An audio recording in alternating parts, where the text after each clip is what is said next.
እግዚአብሔር ይስጥልኝ። ቀደም ሲል ያቀረባችሁት ወንድሞቻችን ኢንጂነር ፍጹም እንኳን አላውቃቸውም፣ ወንድማችን መምህር ታደሰ ወርቁ ግን በዘመኔ እንኳን ኖሩ ብዬ ከምደሰትባቸው ልጆቻችን መካከል ነው። እኔ አዳዲስ ሰዎች በእኔ ዘመን በመፈጠራቸው እግዚአብሔር አመሰግናለሁ። አልነግራቸውም እንጂ በዘመኔ ባይፈጠሩ የመመኛቸው ሰዎች ደግሞ ያን አልናገር ኑሮ ስለሚበላሽና መኖር ስለምፈልግ አልናገርም። ግን እንደነ ታደሰ ወርቁ አይነት ሌሎችም አሉ።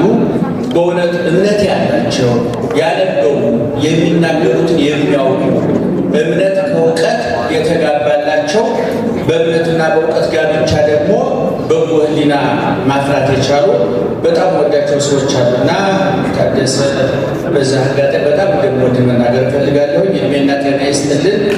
በእምነት ያጽናት አንሸራትት ነበር ከመባል ይሰውርን። ኢንጂነር ፍጹምን በዛ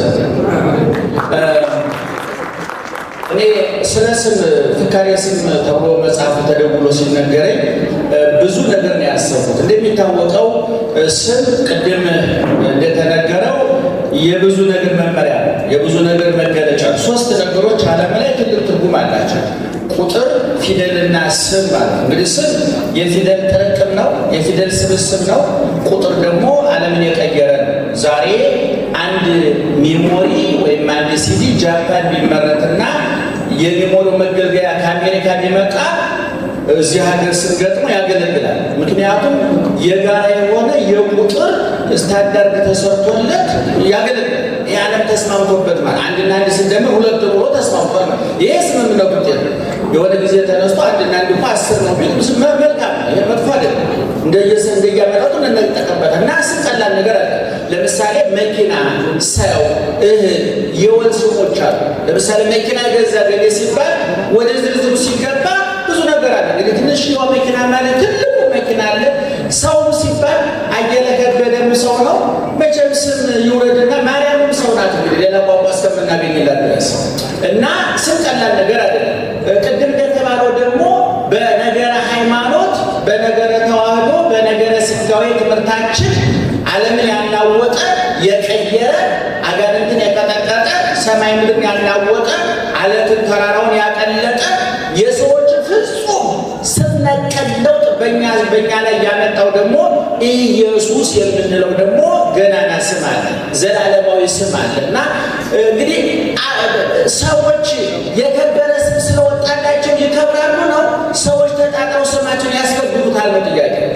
አሁን ብዙ ሰው ጳውሎስ፣ ጴጥሮስ እኔ ከዚህ በፊት ተናግሬያለሁ። እኔ ጳውሎስ እየተባለ ቃሚ ከመሆን እንደ ከበደ ተብሎ ቢቀር እውነቱ ዮሐንስ ተብሎ ከሚቀር አየለ ተብሎ ቢቀር ማርያማዊ ተብላ አሽት ከምትንተ ወርቄ ጌጤ ወይ ሌላ ነገር ነው። እኔ ወርቄ ጌጤ የተከበሩ እናቶች ስላሉ እንዳይቀየሙኝ በጣም ይቅርታ። እኔ በቁጥር እንጠራቸው እንደውም እንደዚህ አይነቶቹን ለስማቸው ትርጉም ከምንገራታ 17 18 ነው ቃል በከዚህ ማቅረብ ያለ እኔ ብዙ ስሞች የማከሉ ስሞች አሉ እና አሁን ማርያም ሲባል ምን ትዝ ይላቸዋል?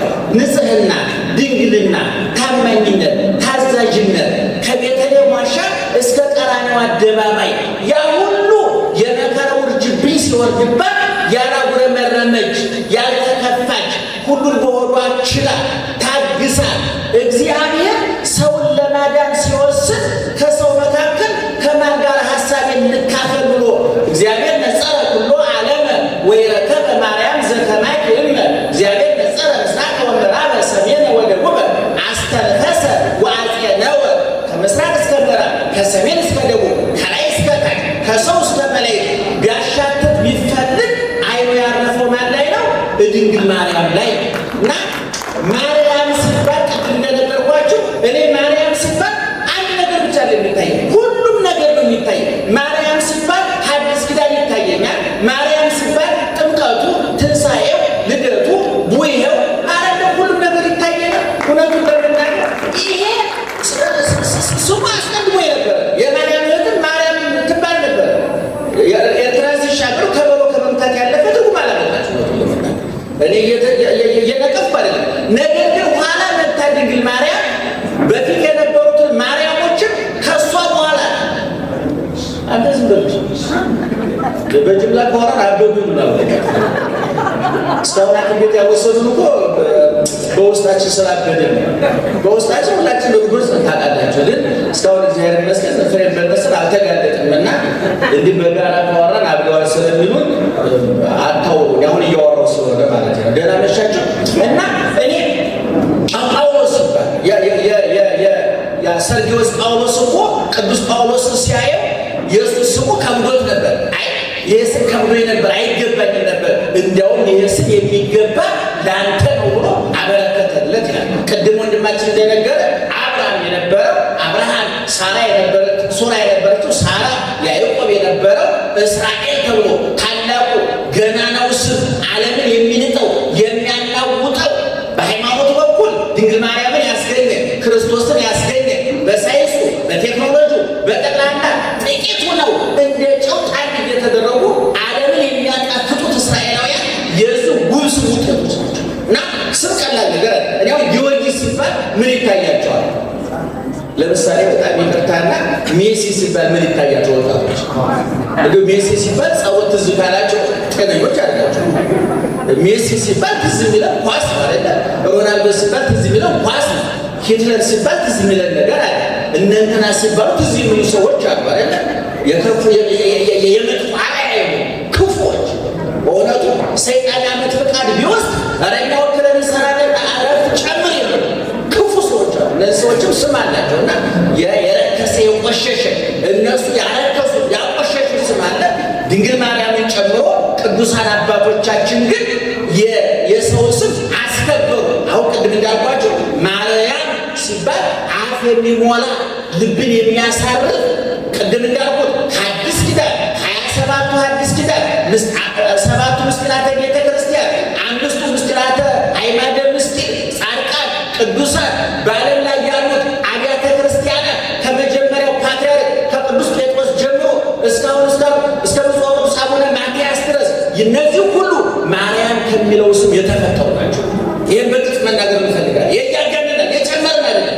እሷ እንደ ቃል ይደረግልኝ ብላ ባትቀበል ኖሮ ዛሬ ትንሣኤ የለም፣ ልደት የለም፣ ጥምቀት የለም፣ እርገት የለም፣ ጳጳስ መነኩሴ ቄስ የለም። ኧረ እኛም ሰብከን እንድንበላው እንጀራ እናገኝ ብለን ጽድቁን ተው፣ መንግሥተ ሰማያቱን ተውትና ዛሬ የሚያሰብከን እንጀራ ይሄ ሁሉ ፓስተር ቪአይፒ የሚነዳው ማርያም ይሁንልኝ ብላ ስለተቀበለች እሷን ቢልትን ፓስተር ሁሉ አበላው ነበር፣ ጳጳስ ሁሉ አበላው ነበር።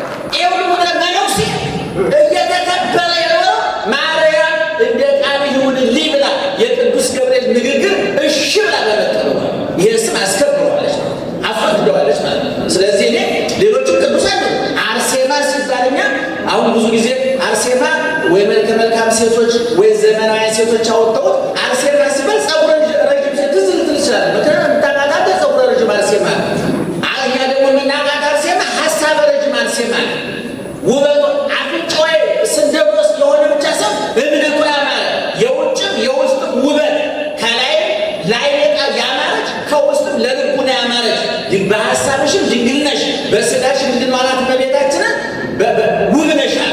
ድንግል ማርያም በውስጥም በውጭም ውብ ናት። ይቀረሻል እንከኔ ነውር አለ ዛሬ ነውር የሌላት ሌሎችም ቅዱሳን እንዲሁ እንዲያው ስማችሁ በሰማይ ስለተጻፈ የሚገርማችሁ ኋላ መንግስተ ደናዋላችሁ እየሰማችሁ ነው።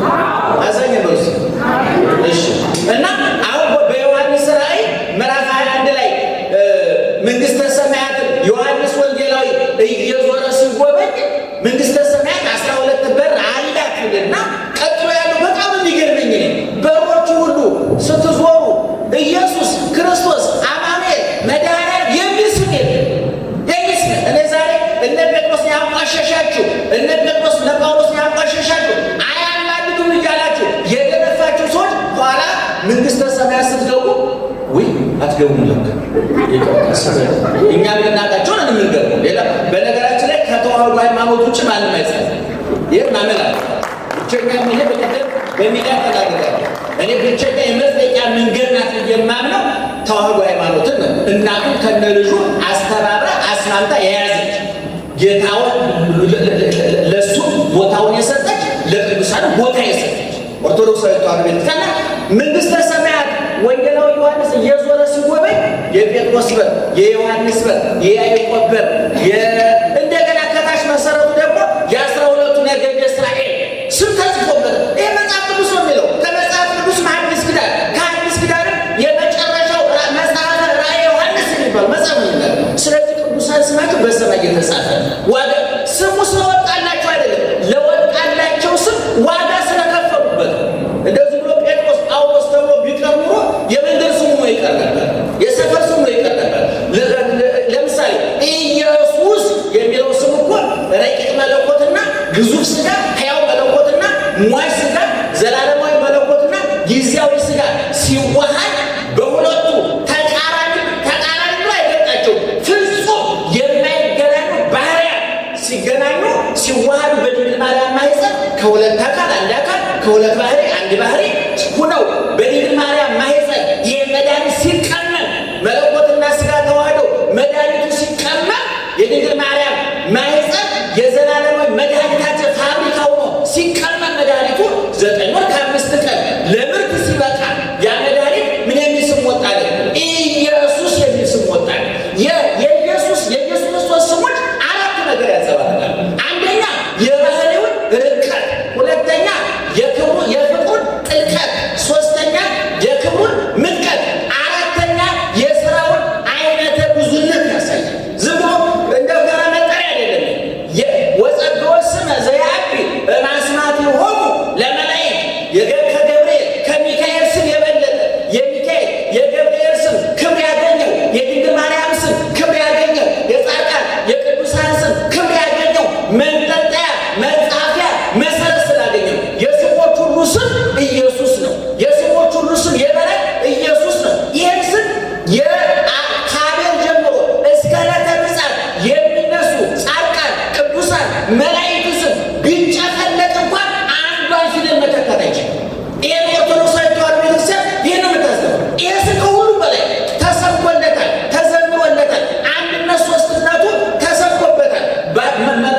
የተዋህዶ ክብሩ ተመስክሮበታል። ስለዚህ እኔ ስም ዝም ብሎ ተራ የሚታለፍ አለ። ዛሬ ብዙ ስም የሚያወጡ እኔ በነገራችን ላይ ኢትዮጵያ ውስጥ ስም የማደንቀው እኔ የትግራይና የጎጃም ስም ለኑሮ ዝም ብሎ ስም ማለት ነው። ከጸጥታ እንዳታገናኝ፣ ከክፍለ ሀገር ጋር እንዳታገናኝ። የጎጃም ትግሬም አይደለም። እኔ አዲስ አበባ የምኖር አንድ አይነት ስም ሰውዬ ከምን ጋር እንዳታገናኝ። የትግራይ ስም ታውቃላችሁ? የኤርትራ ስም ብዙ ተወልደ መድን፣ ተጠቀ መድን፣ ገብረ አናንያ፣ ገብረ ሊባኖስ እንደዚህ ስሞች ነበሩ። አንዳንድ አጥኚዎች ምናልባት ኤርትራና ትግራይ እነዚህ ስሞች ተገንጥለው ተቆርጠው በጎ ስሞች የቀሩት በግራኝ መሐመድ ጊዜ ግራኝ መሐመድ ወደዛ ስላልዘመተባቸው ነው የሚል አንድ እንግዲህ ስር ነቀል ጥናት ይሁን አይሁን አላውቅም፣ ባለሙያዎቹ ያጠኑታል።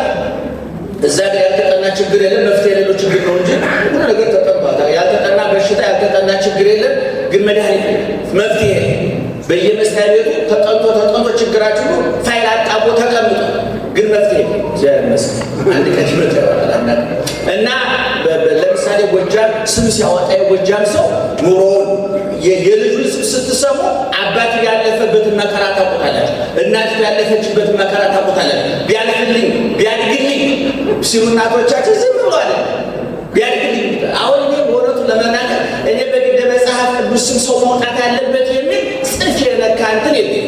ኢትዮጵያውያንን፣ አፍሪካውያንን፣ ሀበሾችንን የኦሮምኛ፣ የጉራጌኛ፣ የትግርኛ፣ የአማርኛ በየብሔሩ ውቡ ስሞች እነዛን ስሙ ስራ ስሙና አስጊጧቸው። እንዴ ጥሩነሽ ዝነኛ ለመሆን ሄለን አልተባለች፣ ዮርዳኖስ እኮ አልተባለች። በዛው ስሟ እኮ ዝነኛ ሆነ። ጌጤ የምትባል ዝነኛ ዋጭ እኮ ነበረች አይደል? ቀነኒሳ እኮ ዝነኛ ዋጭ። እናንተ ተወልታችሁ ሄለን ዮርዳኖስ የምትባሉ ሸክም ነው የሚሆንባችሁ። በቦታው ከጥሩነሽ ያማረ ግልኮስ ውስጥ አለ፣ ግን ስላልወጣችሁ በስማችሁ አልተለወጠ። ወርቅም ፎቅም የላችሁ አሰራችሁ። እኔ ስምን ማስከበር ባለው እስክንድር አለ ይባላል። እስክንድር ሲያዋጋ ከፍ ካለ ቦታ ላይ ሆኖ አንድ ወታደር ይሸሽ ነበር እና ጠራውና ማን ነው ስምህ አለው። አላወቁም እስክንድር መሆን። እስክንድር ነው አለው። ወይ እንደኔ ተዋት ወይ ስምህን ቀይረህ አታሰድበኝ አለው። ምን እውነቱን ለመናገር እንዲያው አንዳንድ የቅዱሳን ስሞች ዋጋ ተከፍሎባቸዋል። ታርደውበታል፣ ነደውበታል፣ ተገርፈውበታል፣ ተገርፈውበታል፣ ዋጋ ከፍለውበታል እና በዚህ መስመር ቢታይልን በጣም ደስ ይለናል። በኦርቶዶክሳዊ ተዋሕዶ ቤተክርስቲያን እንደየቅደም ተከተሉ የሥላሴ ስም የባህሪ ስም አለ፣ የምስጢረ ሥጋዌ የተዋሕዶ ስም አለ። ኢየሱስ የሚለው በአዲስ ኪዳን የመጣ የምስጢረ ሥጋዌ ስም ነው። ኢየሱስ በመድኃኒትነቱ፣ ክርስቶስ በንጉሥነቱ፣ አማኑኤል ከእኛ ጋር በመዋሃዱ ህብስተ ሕይወት ይባላል፣ ማየ ሕይወት ይባላል፣ ብርሃን ይባላል። በዚህ ከስሙ ስም አካፍሎናል። እሱ የዓለም ብርሃን ነኝ ብሎ ስሙ ብርሃን የባህሪ ግብሩ የባህሪ ስሙ ብርሃን እንደሆነ ሁሉ ጨለማ ሌሊት የማይፈራረቅበት ለማንም የሚሰጠው እንጂ ያልተቀበለው ሰዎች ተስማምተው ያልሰጡት ሲቃወሙ የማይነጥቁት ባህሪያዊ ዘላለማዊ ምጡቅ ረቂቅ ስም አለ። ይህን ስሙን ደግሞ ለወዳጆቹ በጸጋ ሰጥቷል። እሱ የዓለም ብርሃን ተብሎ ነበረ። ሐዋርያትን የዓለም ብርሃን ብሏቸዋል። እኔ አንድ ጊዜ እዚህ ቲክቶክ ላይ ይመስለኛል አንድ ከኛ የተፈናቀለ ከኛ የተገነጠለ ሊያድ ማህበረሰቡ አብዳል ብሎ ጸበል እንዳይወስደው ቲክቶክ ውስጥ ያመሸገ አንድ ጅል ሰው እያለ እና ጴጥሮስና ጳውሎስ የማዕረግ ስማቸው እዚህ ውንጌት ያለው ጴጥሮስ ጳውሎስ የደሙ ስም ምንድን ነው? ብርሃናት ዓለም ነው። እና ብርሃናት ዓለም ማለት የዓለም ብርሃኖች ማለት ነው። እና እንዴት ጴጥሮስና ጳውሎስ ብርሃናት ዓለም ይባላሉ ብሎ የእሱ ጨለማ በጣም ስለከፋ የእነሱ ብርሃን አይኑ ስለበዘበዘው ወደ ብርሃኑ ከመምጣት የእነሱን ብርሃን አጥፍቶ ተመሳሳይ ጨለማ ለመሆን የሚፈልግ ሰው እንዴት ይባላል? ይሄ በእውነቱ ዓለመማር እንዴት ደግ መሰላችሁ! እንደው እኔ እውነቱን ለመናገር ዓለመማር ዓለማንበብ እንደ ልብ ያናገር ፍሬን የበጠሰ መኪና ማለት ነው። እና እንደ ልቡ ነው የሚዋለው። እና ብርሃናት ዓለም ማለት የዓለም ብርሃኖች ማለት ነው። ይህን ስያሜ ፓትርያርኩ ጳጳሳት እንደሰጧቸው ኢየሱስ ክርስቶስ ራሱ እኔ የዓለም ብርሃን ነኝ ብሎ ዮሐንስ 8:12 ላይ ተናገረ። እንደገና ደግሞ ማቴዎስ 5:14 ላይ ደግሞ እኔ የዓለም ብርሃን ነኝ ብሎ አልቆመም። እናንተ የማን ብርሃን ናችሁ አላቸው? የዓለም ብርሃን ናችሁ አላቸው። እሱ ኖላዊ ይባላል፣ ሐዋርያትን ኖሎት ብሏቸዋል። እሱ እረኛ ተብሎ እረኞች ብሏል። እሱ በግ ይባላል፣ በየዋህነቱ በመስዋዕትነቱ። እኛ በጎች እንባላለን፣ በተጠባቂነታችን በመባዘናችን ጠፍተን በመገኘታችን በግ እንባላል። እሱ በመስዋዕትነቱ በግ ይባላል። እሱ የተጠራበትን ለወዳጆቹ ሰጥቷቸዋል። አምላካችን ንፉግ አይደለም። ስጋውን ብቻ አይደለም የሰጠን፣ በራሱ ብቻ ስሙንም አካፍሎናል። እና ብርሃን ተብሎ ብርሃን አሰኝቶናል። እሱ ሕይወት ተብሎ ውሉደ ሕይወት አሰኝቶናል። እና እኔ ስል በጣም ብዙ የረቀቀ የመጠቅ ሀሳብ ይኖረዋል። መምህሩ እንኳን ደስ ያለ እንኳን ለዚህ ያበቃ። ሌሎች መጽሐፍት እንደጻፍ ሰምቻለሁ። በጣም ሰነፍ ነኝ ነው። መጽሐፍ ብዙ ያመጣየው ነበር አላነበብኩም። ወደኋላ ተመልሼ ሌሎች መጽሐፍ ለማንበብ ሞክራለሁኝ። ቤተክርስቲያናችሁ ወንድሞች በዛ አጋጣሚ ጠንቅቃችሁ ቤተክርስቲያናችሁን ጠብቁ። ቤተክርስቲያናችሁ በሚነፍሰው ነፋስ በሚመጣው ወጀብ አትናቁ፣ አትናወጡ። ምናልባት የዮናስ መርከብ ነፋሱ ማይበሩ የናቃት ያናወጣ ውስጥ ዮናሶች አሉ፣ የውጭ ነፋስ አለ። ከውስጥ ዮናስና የውጭ ማይበር ተባብሮ ቤተክርስቲያን ሊልቃት ሊያናውጣት ይሞክራል። እኛ ግን አንናጥም፣ አንናወጥ፣ ባለበት ሰተን ኖራለን። ምክንያቱም ያመነውን ሙሉልኝ ያመነውን እስመ አአምር ዘተአመንኩ ያመንኩትን ምን አደርጋለሁ አለ ቅዱስ ጳውሎስ አውቃለሁና። ዛሬ በብዙ ሚዲያ ከቤተ ክርስቲያን የወጡ ሴቶችም ወንዶችም ይናገራሉ። እኔ በዚህ አጋጣሚ የፕሮቴስታንት ሚዲያዎች ከዚህ የተፈናቀሉትን ከዚህ የተገነጠሉትን ልጆች ከዚህ ከኑሮም ከአይምሮም የተፈናቀሉ ልጆች እኛ መናፍቃን አንላቸው። አንዳንድ ሰው መናፍቃን ናቸው እንደገለ ይላል። በነገራችን ላይ ሁለት ነገር ላስረዳ። ሰው ሆዱና እምነቱ ጥቅሙና እምነቱ ተጣልቶበት ለጥቅሙ ሲያዳላ ሆዳም ይባላል። ሰው እምነቱና እውቀቱ ተጋጭቶበት ለእውቀቱ ሲያዳላ መናፍቅ ይባላል። እነዚህ ሰዎች ለእውቀታቸው ያዳሉ አይደሉም፣ ከእውቀትም ከእምነትም የተፈናቀሉ ናቸው። የመብታቸውን እዛ ውስጥ ገብተን አንፈተፍት። ነገር ግን እኛ የማህበረሰቡ ማህበራዊ ግንኙነት እንዳይበላሽ ፕሮቴስታንት፣ ሙስሊም፣ አማራ፣ ኦሮሞ እያለ እየተበታተነ እንደገና ዳቦ ከላይና ከታች እሳት እየነደደበት ያለው ህዝብ በዚህ እንኳን አንድነቱ እንዲጠበቅ እኛ ተሳይበናል አንስ